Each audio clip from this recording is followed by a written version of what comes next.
Saudara-saudari yang dikasihi Yesus dan yang saya kasih, kami ini masih ada di sebuah hotel daerah Solo.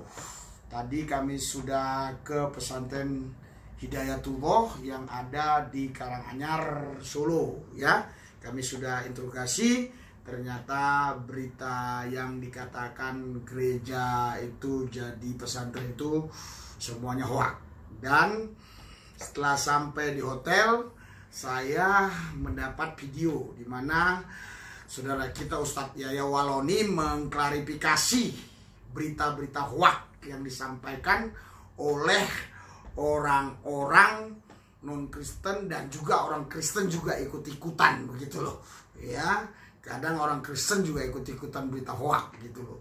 Nah, tapi sebelum saya tampilkan videonya Yaya Waloni ini, jangan lupa Anda tetap subscribe, tombol lonceng dipencet, kasih like, komen, dan boleh di-sharekan kemanapun berita ini atau video ini, saudara. Ada beberapa channel ya, channel Kristen itu yang mereka nggak pernah penginjilan, nggak pernah layani orang, doain orang, hanya mengambil video-video begini aja. Tetapi saya harap janganlah kita ngikutin berita-berita hoak. Ya, makanya waktu itu saya tanggapi kan, langsung saya tanggapi, saya bilang ini saya yakin ini nggak benar, saya katakan, karena dalam foto itu tidak ada wajah saudara Yaya Waloni, tidak ada. Cuma ada orang dibawa ke isolasi, wajahnya nggak kelihatan. Tetapi dikatakan Yaya Waloni kena COVID begitu. Dari satu Facebook si Sinta kalau nggak salah, satu Facebooknya Pak Armando begitu ya. Saudara, saya mau nasihati kita semua ya. Kita semua orang Kristen. Walaupun Yaya Waloni begitu keras, bahkan mengecam ke Kristen, bahkan menghina, kita nggak boleh balas dendam dengan memberitakan berita-berita hoak. Kita juga turut berdosa karena iblis bapak pendusta, kata Yohanes 8 ayat 44. Dan imam-imam juga mencari saksi-saksi dusta supaya apa? Supaya bisa Yesus dihukum. Jadi padahal katanya imam-imam itu di Taurat, janganlah kau bersaksi dusta. Tapi imam-imam pun mencari saksi dusta untuk supaya bisa membuktikan Yesus bersalah. Dan kalau kita orang-orang Kristen, khususnya ini yang nggak pernah pelayanan ke lapangan ini, YouTuber lah saya katakan, tapi semuanya dicomot, apa aja dicomot begitu ya.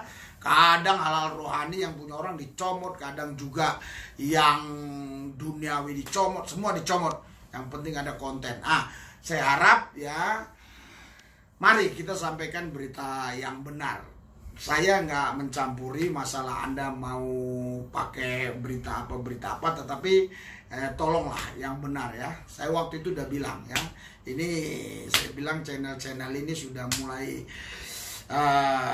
mengikuti cara-cara dunia. Jadi ternyata semua itu berita hoak. Dari mana saya tahu? Karena Pak Ustadz Yaya Waloni sendiri yang mengklarifikasinya. Sebentar klarifikasinya kita dengarkan, dan saya tidak menanggapinya karena ini klarifikasi beliau ya. Jadi saudara, kita sebagai orang Kristen, walaupun ada orang menjelek-jelekkan kita, namun kita jangan menjatuhkan dia dengan berita hoak. Oke, mari kita saksikan video ini. Tuhan Yesus memberkati. Hari ini tanggal 8 Februari tahun 2021 Masehi. Beredar kabar dalam perjalanan kami di tol Tangerang, Banten menuju ke Merak, ada kabar jamaah seluruh Indonesia dari Riau, dari Aceh, dari Pekanbaru, dari Jawa, dari Sulawesi, dari mana-mana saja, bahkan dari Malaysia, bertanya kepada saya, Ustadz, ada kabar Ustadz divonis atau indikasi reaktif COVID-19. Innalillahi wa inna ilaihi rajiun. Subhanallah, berkah besar sekali bagi saya itu. Saya dalam keadaan sehat walafiat lagi mengendarai mobil. Allahu Akbar ya Karim. Ini orang yang fitnah ini orang sudah kehabisan apa ini akal nih. Bagaimana COVID ini masih berotot ini? Coba yang fitnah itu terus terang aja ajak saya berkelahi. Begitu. Saya yang fitnah kamu Yahya. Begitu. Jangan cepat percaya. Sekalipun orang itu ada di dalam masjid. Karena kita sekarang sedang dikepung oleh fitnah. Bagaimana ini? COVID bagaimana ini? Motor masih ada ini. Mau berkelahi pun masih siap ini. COVID bagaimana? Mau panco pun bisa ini. COVID sudah begini, sudah mau mati. COVID, dada, otot dada masih bergerak. Bagaimana ini badan penuh otot begini? Sedangkan orang munafik aja sehat, apalagi ustadz. Innalillahi, ini belum tidur nih. 15 tahun.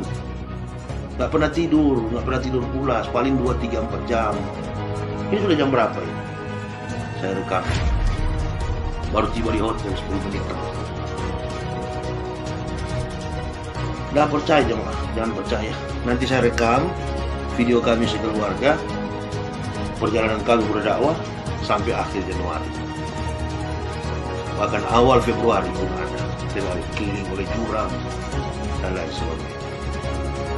Insya Allah jemaah, kalau kematian itu pasti. Ya. Jadi anggaplah saya sudah mati.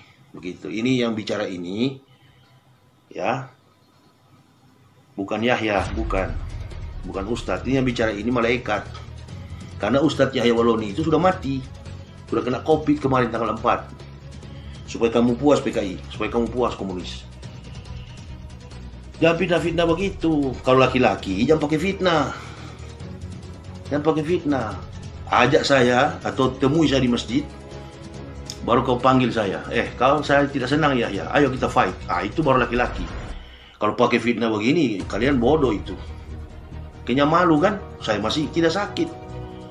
Jamaah kalau dengar-dengar begini, tanya lain waktu ya. Di rumah sakit mana?